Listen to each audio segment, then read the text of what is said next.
Today, we are going to be talking about 10 airlines you should consider if you are thinking of relocating to the UK. Let's start.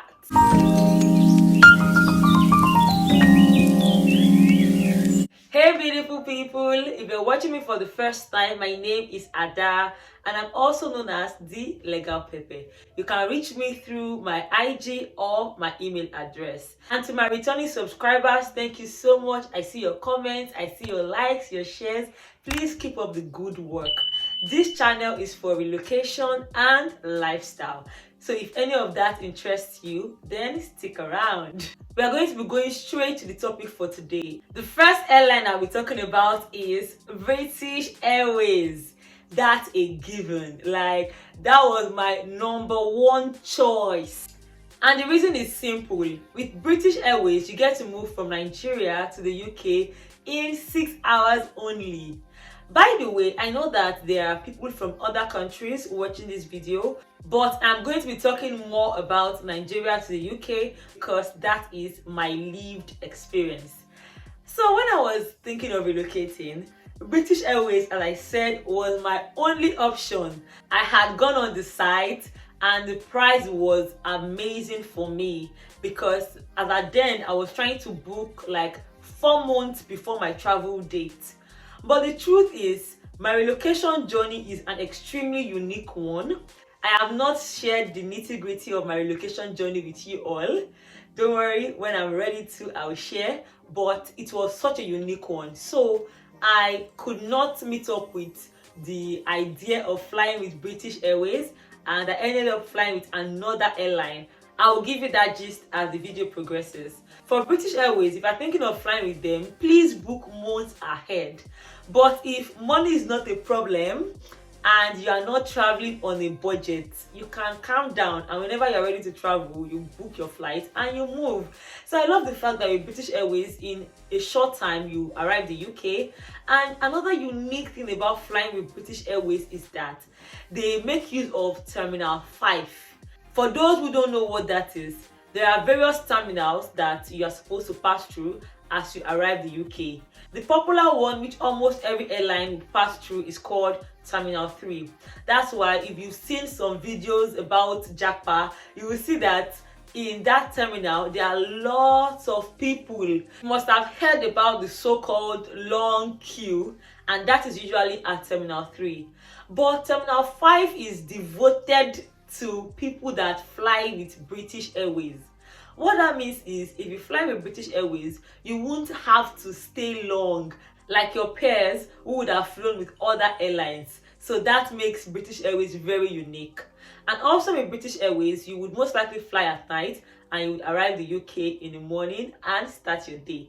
See the way I'm saying so much about British Airways, like I'm their marketing expert.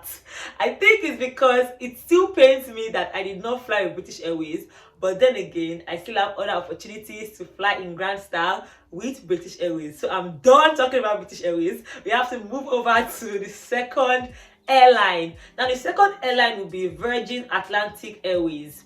From what I've heard, they have an amazing flying condition, they have nice staff, and just like British Airways, it's one way. So you're not stopping at anywhere. From Nigeria, you are flying straight to the UK. How great is that? So now the third airline I'll be talking about is Egypt Air. Yay! Now you don't need to be told that I flew with them. Now this review would go in two ways. On one hand, I love them, but on the other hand, I hated the flight and everything. But that's not because of anything wrong with Egypt Air, but because of my own personality. The thing is, I love the idea of flying. Like when I'm on air, I love it. However, I am scared of heights. So each time I fly, you will think that's my first time flying because I don't like being on air for so long. And with Egypt Air, you would be on air for a while. Now, this is most likely going to be your duration. From Nigeria to Egypt is about 6 hours, and from Egypt to the UK is about 5 hours. Right now, I can't remember all the details of the duration, but I know I was on air for about 11 hours. And that was too much for me because I started feeling nauseous. I wanted to throw up, so it was bad. But if you are nothing like me, Egypt Air is an amazing airline for you to consider. Because when you move from Nigeria to Egypt, you will be hosted in a hotel in Egypt. I absolutely loved the hotel. I loved the reception. I loved everything. So we arrived Egypt. The only bad thing about the flight, I think, is when you are in Egypt, you are most likely going to wait before they pick you up to the hotel. For someone who is already tired of the trip, it can be a bit annoying. So that's something to just put in mind, that when you are in Egypt, you most likely would have to wait for a while depending on that day. Some people wait for 1 hour, some 2 hours, depending, and more. So that's the only glitch in my opinion. Another glitch I experienced was the food. So in the airplane, the food was amazing. Like, I did not think I would love the food. Sorry, I'm talking about food because I love food. So in the airplane, the food was extremely nice. Like, it was just the bomb. It was so small and so nice. But when I got to the hotel, I love the hotel. It was so beautiful. But the food, the food was horrible in my opinion. It had absolutely no taste. It was bland. So the night you arrive, you most likely would eat. Then in the morning, when you are about to board to the UK, you would most likely eat. So one of those times, I took white rice and I was looking for stew. Hey, don't judge me, village girl character. So I read the room and I realized there was no stew, but of course there was sauce. And I had my rice and sauce. And it was like I was eating just white rice. I was looking, where is pepper? Where is pepper? Where is Maggi? Where is salt? I had none of that. So I almost threw up because I was already feeling nauseous to begin with. Now eating a food that was bland. My advice to you, if you are like me, but if you're not like me, you're going to have fun because there are lots of food to pick from. But for me, I am very picky about what I eat. So if you're anything like me, my advice to you is, if you are flying with Egypt Air, take food that you know. Because I went to go and take white rice and sauce. I saw other things. There were things like pastries, biscuits, which I could have managed with maybe a juice, but no, I wanted food, and at the end of the day, I ended up not eating, and it was making me more nauseous. So that's it about the hotel. In the morning, a bus came to pick us up, and we went back to the airplane, and there I was served a nice dish. Before I go on, let me say something that is off. I would like to know the clay that God used to create people in Egypt. Hi. No. See, those people are fine. Like, I can't. Egyptians are very beautiful. The ones I saw, like, I was staring and I do not stare at people. I was like, what? Their skin, my God. Let's move on. I would not dwell on this. Let's move on so I will not become carnal. But if you know what I'm talking about, let me know in the comment section, because I don't think I'm the only one that beheld the gorgeousness of Egyptians. Let's move on. So the fourth airline you should consider is Qatar Airways. I did not fly with Qatar, but almost all my friends flew with Qatar, and I've heard nothing but sweet stories. According to them, the staff reception was amazing, the airline was good, everything went well, the food was okay. Like, I've had nothing but praises. The only negative thing I've heard about Qatar is, unlike Egypt Air, they do not make provision for hotel. If you are thinking of booking Qatar, bear in mind the hours of layover, because that thing can break or make your experience. I have a friend whose layover was about 14 hours. Now imagine you arrive in a new place and there is no provision for hotel. You are cold, because he said it was so cold. You are cold, you have nowhere to go, and you are flying on a budget. Because if you are flying with lots of money, it's not a problem even if it's 14 hours layover, because you can walk around, you can go shopping, you can go experience the town. But if you do not have so much money, it's a lot. So you would just be roaming about aimlessly or sitting down still for hours.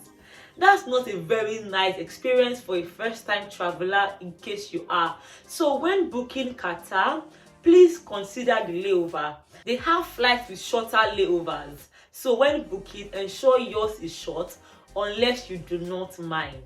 Before moving on to the fifth, I forgot something I needed to say about Egypt Air. It is one of the cheapest airlines. Let me explain my booking.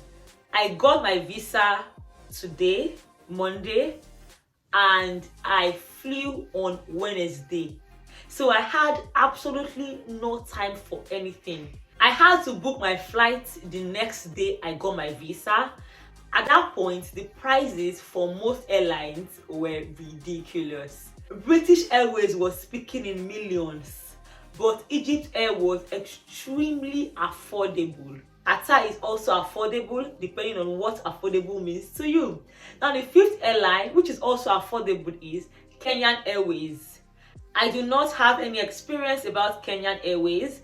Neither do I know anyone who has flown with them, but I'm mentioning it so you could make your research and consider it if it's a viable option. The remaining airlines I'll be talking about are airlines that I do not have any experience of, but I need to mention them so that you can make your own research and fly with them, have your own experience too. And if you have flown with any of them, let me know in the comment section. By the way guys, if you're watching up till now, I think it's a good time to give this video a thumbs up. Share this video to as many people as would need it. If you have not subscribed by now, oh, what are you waiting for? Please hit the subscribe button and let's continue. So the sixth airline that we're talking about is Royal Air Maroc. I've heard that it's an amazing airline to fly with. The seventh airline you should consider is Ethiopian Airline. The eighth is KLM. The ninth is Delta Airline, and the 10th is Air France. So those are 10 airlines you should consider. Before we end this video, I'm going to be talking about some things to also consider before picking an airline. Now, the first thing to consider is this thing called the yellow fever card. When I flew with Egypt Air, I did not know that there was something called a yellow fever card, and I went to the airport without the card. Guess what? I had to pay a ridiculous amount of money to get my yellow fever card. This is it right here. So for some airlines, you may need your yellow fever card. If you are flying with Egypt Air, just get it. You can use Google to search for how to get one, and it costs little or no money to get yours. But if you do not get yours, when you're at the airport, you will have to buy at a ridiculous amount of money. Now, the next thing to consider when flying with any of these airlines is whether or not a transit visa is required. Now, for people who fly with airlines like British Airways and Virgin, you do not need to bother about a transit visa, because you are going to be going from Nigeria straight to the UK, Nigeria being Lagos or Abuja.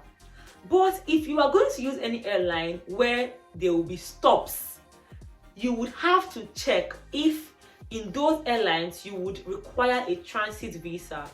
If, for instance, you're using Air France, most likely you're going to stop at France. You would have to check if with Air France you would need a transit visa to transit from France to the UK. If you do, please get the visa, because if you do not get the visa, how would you fly?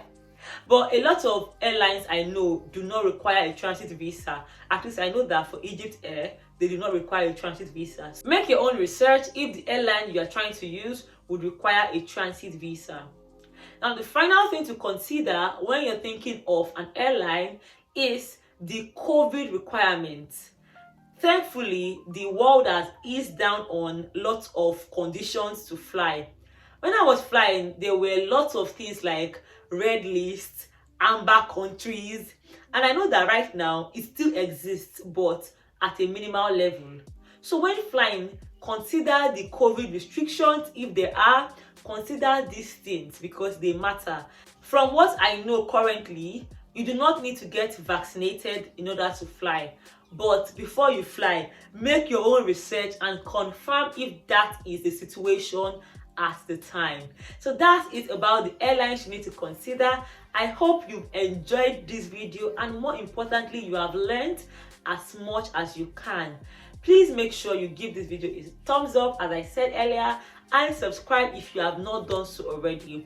If you have experiences with any of these airlines, it would be amazing to drop them in the comment section because you'll be helping a lot of people. So thank you so much for watching this video to the end, and I'm going to be here very soon. Until then, have an amazing day or night or afternoon, depending on when you're watching this. Bye.